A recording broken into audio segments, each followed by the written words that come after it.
Welcome to Tiranga Information. Please subscribe to this channel. Press the notification bell. Never miss an update. Let's start this.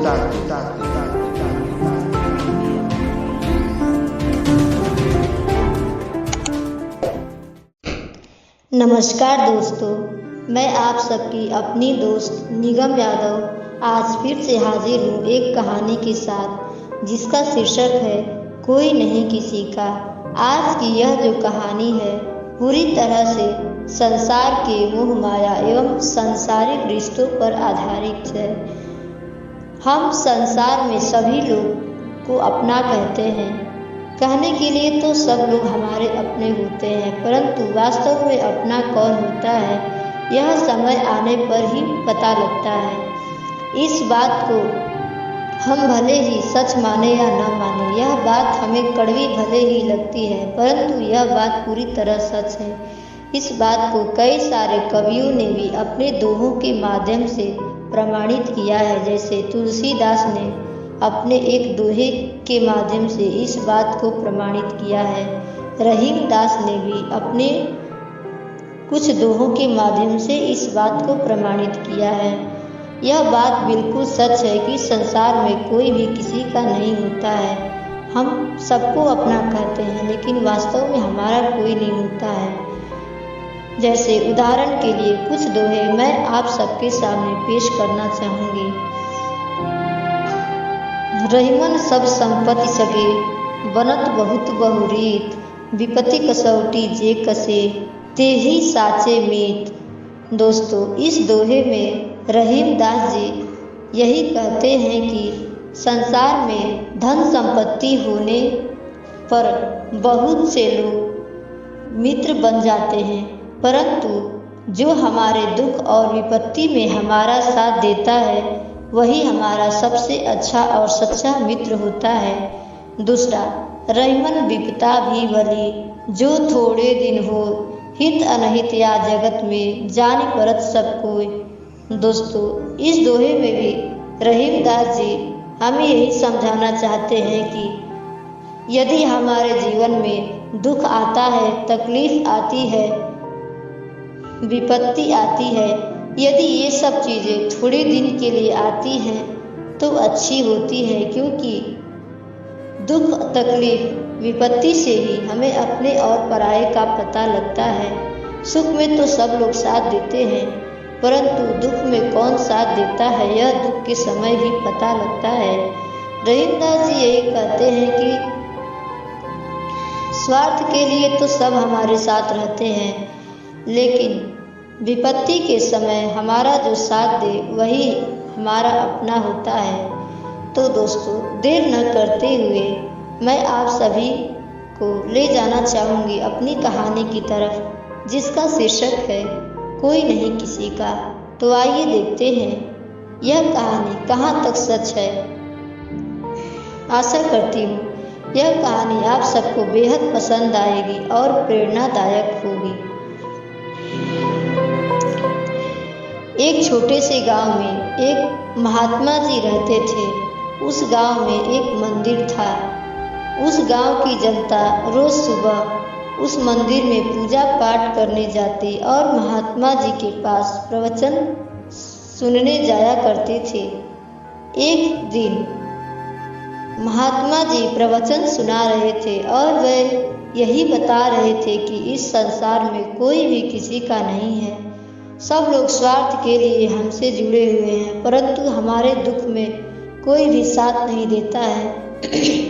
जो हमारे दुख में साथ देता है वही हमारा अपना होता है, वरना सुख में तो सभी साथ देते हैं। महात्मा जी की इस बात का एक बालक ने बहुत ही कड़ा विरोध किया और थोड़े क्रोध में बोला, महात्मा जी, आप यह बात गलत कह रहे हैं। मेरे घर वाले तो मुझे बहुत मानते हैं, मुझ पर अपनी जान तक छिड़कते हैं। मेरे घर वाले मुझसे जान से भी ज़्यादा प्यार करते हैं। महात्मा जी ने बालक को बहुत समझाने की चेष्टा की, बेटा, कोई भी इस संसार में किसी का नहीं है, यह तुम्हारा भ्रम है। माना कि तुम्हारे घर वाले तुम्हें बहुत मानते हैं, परंतु दुख आने पर कोई भी साथ नहीं देगा, सब सुख के लिए तुमसे जुड़े हैं। बालक ने फिर कहा, ऐसा नहीं है महात्मा जी, मैं अपने घर वालों को प्राणों से भी प्रिय हूँ और मेरे घर वाले मुझे प्राणों से भी प्रिय हैं। महात्मा जी ने फिर कहा, बेटा तुम अभी बहुत मासूम हो, तुम इस दुनिया के बारे में कुछ भी नहीं जानते हो, तुमने अभी दुनिया देखी ही कहाँ है। बालक मासूम था, छोटा था और उम्र में भी काफी छोटा था, इसलिए वह महात्मा जी से जिद कर बैठा। उसकी जिद को देखते हुए महात्मा जी समझ गए कि यह बालक नहीं मानने वाला है, इसे विस्तार से समझाना पड़ेगा। महात्मा जी ने बालक से कहा, बेटा तुम मेरी कुटिया पर आ जाना, मैं तुम्हें इस बात से पूरी तरह अवगत करा दूंगा। बालक इतना सुनकर शांतिपूर्वक अपने स्थान पर बैठ गया। प्रवचन समाप्त हुआ। सभी लोग अपने अपने घर जाकर अपने अपने कार्यों में लग गए। पूरे दिन के अवसान होने पर बालक महात्मा जी की कुटिया की तरफ भागता हुआ चल पड़ा। महात्मा जी बालक को देखते ही उत्सुक हो उठे और बोल पड़े, आओ बेटा, तुम्हारी ही प्रतीक्षा थी, बहुत देर से मैं तुम्हारी प्रतीक्षा कर रहा था। बालक भी अपने प्रश्न का उत्तर जानने के लिए आतुर था। वह जाकर महात्मा जी से लिपट गया और कहने लगा, गुरुवर, आप मेरे प्रश्न का उत्तर जितना जल्द हो सके उतना जल्दी मुझे समझाने का कष्ट करें। महात्मा जी ने बालक को बहुत ही शिष्टतापूर्वक कहा, बेटा मैं तुम्हें यही तो बताने के लिए यहाँ बुलाया हूँ। बालक भी बहुत शिष्ट स्वभाव का था। कम उम्र होने के कारण थोड़ा जिद्दी जरूर था, लेकिन बहुत ही शिष्ट स्वभाव का लड़का था। वह महात्मा जी से लिपटा हुआ था। महात्मा जी ने बालक से कहा, बेटा मैं तुम्हें सांस रोकने की कला सिखाता हूँ। बालक से कहा महात्मा जी ने, बेटा तुम पहले एक क्षण अपनी सांस रोको। ऐसे करते करते महात्मा जी ने लगभग बालक को 4 से 5 घंटे तक सांस रोकने की कला सिखा दी। जब महात्मा जी को यह ज्ञात हो गया कि बालक इस कला में पूरी तरह निपुण हो गया है, तो महात्मा जी ने फिर बालक से कहा, बेटा तुम यह बात किसी से भी मत कहना। अपने घर जाना तो इस बात के बारे में थोड़ा भी किसी को भनक मत लगने देना। तुम रोज की तरह शांतिपूर्वक खा पी कर लेट जाना, पर ध्यान रखना जब तुम्हें सुबह अपने उठने का समय ज्ञात होने लगे तो तुम अपनी सांसें रोक कर लेट जाना। बालक महात्मा जी के कथन अनुसार उनकी कुटिया से चल पड़ा और घर पहुँचते पहुँचते बहुत देर हो चुकी थी। माँ ने गले लगा लिया और पूछा, बेटा इतनी देर से कहाँ थे? मैं बहुत देर से तुम्हारी प्रतीक्षा कर रही थी। सब लोग खा पी चुके, अब सोने का समय हो रहा है, तुम कहाँ थे? बालक ने शिष्टता भरे शब्दों में कहा, माँ मैं कहीं नहीं था, मैं खेल रहा था। माँ ने कहा, ठीक है बेटा, चलो और सो जाओ।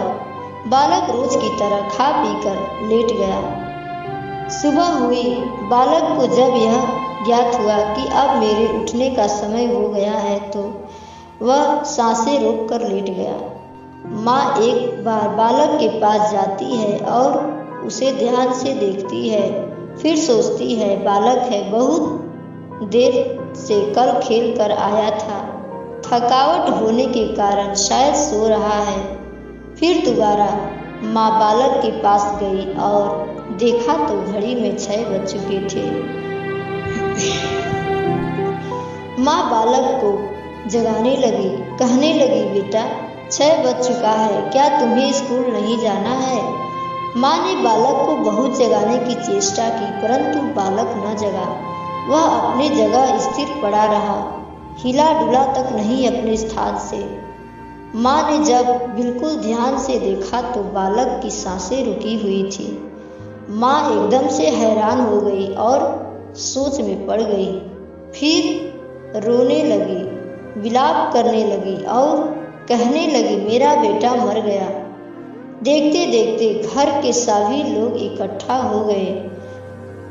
चीख चिल्लाहट सुनकर गांव के लोग भी दरवाजे पर जुट गए। तभी महात्मा जी वहीं से गुजर रहे थे। भीड़ को देखकर वहीं खड़े हो गए और लोगों से पूछने लगे, यह कैसी भीड़ है? बालक के पिता से पूछने पर पता चला कि बेटा मर गया है। बालक के पिता ने महात्मा से कहा, महात्मा जी मैं क्या कहूँ, मेरा बेटा मर गया। महात्मा जी ने बालक के पिता को दिलासा दी और कहा, ये दुनिया है साहब, आना और जाना तो इस दुनिया का दस्तूर है, यह कौन सी बड़ी बात है। बालक के पिता को क्रोध आया और उसने कहा, आपके लिए कोई बड़ी बात नहीं है, परंतु मेरा बेटा मर गया, यह मेरे लिए बहुत बड़ी बात है, मैं कैसे संतुष्टि करूँगा। महात्मा जी ने कहा, ठीक है, मैं आपके बेटे को जिंदा कर सकता हूँ, लेकिन मेरी भी एक शर्त है। बात सुनकर सभी शांत हो गए। दरवाजे पर थोड़ी देर के लिए सन्नाटा छा गया और फिर बालक के माता पिता ने कहा, महात्मा जी कृपया आप अपनी शर्त बताएं। महात्मा जी ने फिर कहा, शर्त कोई ऐसी तैसी नहीं है, आप सब यदि उस शर्त को पूरा करने के लिए तैयार हों तो मैं इस बालक को जिंदा कर सकता हूँ। महात्मा जी से बालक के माता पिता ने कहा, महात्मा जी शर्त चाहे कोई भी हो, आप हमारे सामने रखें, यदि हम उसे ना करें तो आप हमें गलत मानिएगा। इतना सुनकर महात्मा जी ऐसे शांत हो गए जैसे उन्होंने मौन व्रत धारण कर लिया हो। बालक की माता से पूछा गया, हे देवी, तुमने अत्यंत कष्ट झेलकर इस बालक को जन्म दिया है, तुम्हें यह बालक प्राण प्रिय है, तुम्हारा प्यारा पुत्र है, तो क्या तुम इसके लिए अपने प्राण दे सकती हो? बालक की माँ ने कहा, महात्मा जी प्राण देने से क्या लाभ, जब किसी एक को मरना ही है तो प्राण देने का कोई मतलब नहीं है। आखिर यह मरा है और इसके बदले में कोई और मरेगा तो ऐसा ही करुण विलाप होगा जैसे इसके लिए हो रहा है। मेरे 2 बच्चे हैं, उनकी देख रेख कौन करेगा? ऐसी बातों को सुनकर महात्मा जी समझ गए कि यह स्त्री प्राण देने को तैयार नहीं है। दूसरी बार बालक के पिता से पूछा गया। महात्मा जी ने कहा, आप इसके पिता हैं, आपने बहुत ही परिश्रम से इसे पाला पोसा है, अर्थात क्या आप इसके लिए प्राण देने को तैयार हैं? बालक के पिता ने कहा, महात्मा जी मैं प्राण नहीं दे सकता, क्योंकि मेरे घर परिवार का देख रेख कौन करेगा। यदि मैं प्राण दे देता हूँ तो मेरे घर परिवार को कौन संभालेगा, कौन देखेगा? इतनी बातों को सुनकर महात्मा जी समझ गए कि यह पुरुष भी प्राण नहीं देने वाला है। बालक के भाई से पूछा गया कि क्या तुम प्राण दे सकते हो? वह तुम्हारा भाई है, तुम्हारे लिए वह जान से भी प्यारा है। बालक के भाई ने कहा, मैं प्राण नहीं दे सकता, मेरे घर परिवार को कौन देखेगा, माता पिता को कौन देखेगा, मेरे भी तो घर परिवार है, मुझे भी अपना परिवार बसाना है, मेरे भी तो बहुत से सपने हैं। महात्मा जी फिर बालक की बहन से पूछते हैं कि क्या तुम अपने प्राण देने को तैयार हो? बालक की बहन ने मुंह तोड़ जवाब दिया, मैं अपना प्राण नहीं दे सकती। क्या मैं अपने सपने जलाऊं? मेरे कोई सपने नहीं हैं। मैं भी तो बहुत सारे अरमान दिल में सजा कर रखे हैं। बालक की बहन ने ऐसी बातें कही जिससे महात्मा जी एकदम से शांत हो गए। आखिरी बार महात्मा जी ने गांव वालों को मौका दिया और कहा, यदि आप लोगों में से कोई प्राण देने को तैयार हो तो मुझे बताएं, मैं इस बालक को जिंदा कर दूंगा। गांव वालों ने सीधा कह दिया, जब इसे घर वालों ने प्राण नहीं दिया तो हम कैसे दे सकते हैं, हमारा भी तो अपना परिवार है।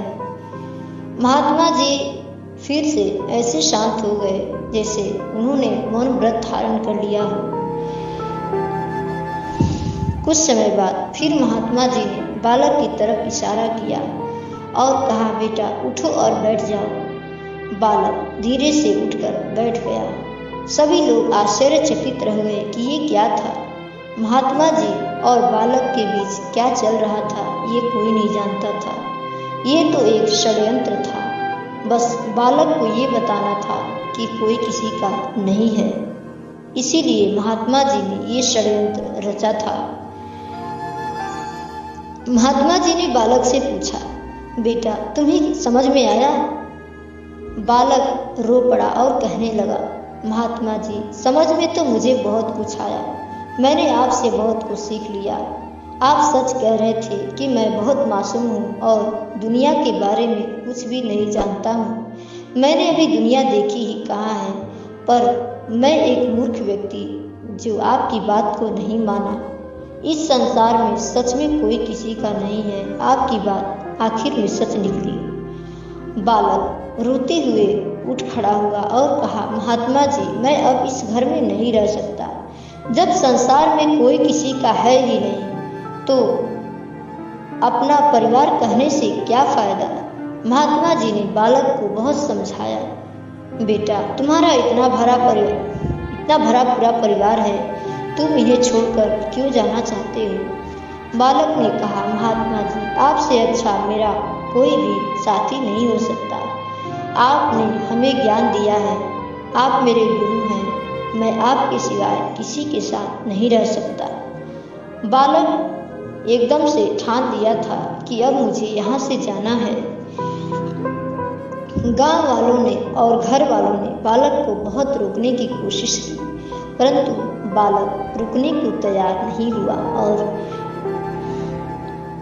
तत्पश्चात उठकर महात्मा जी के साथ उनकी कुटिया पर चला गया। तो दोस्तों यह कहानी बहुत कुछ सिखाने वाली है। यह कहानी ऐसी है, हम इससे बहुत कुछ सीख सकते हैं। सीखने के लिए तो बहुत कुछ है इस कहानी से।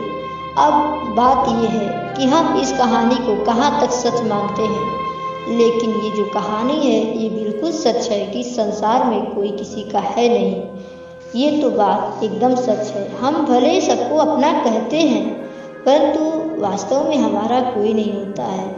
ये बात दुख के समय हमें पता चलती है कि हमारा कोई भी नहीं है। तो दोस्तों अधिक कुछ न कहते हुए मैं अपनी वाणी को विराम देना चाहूँगी।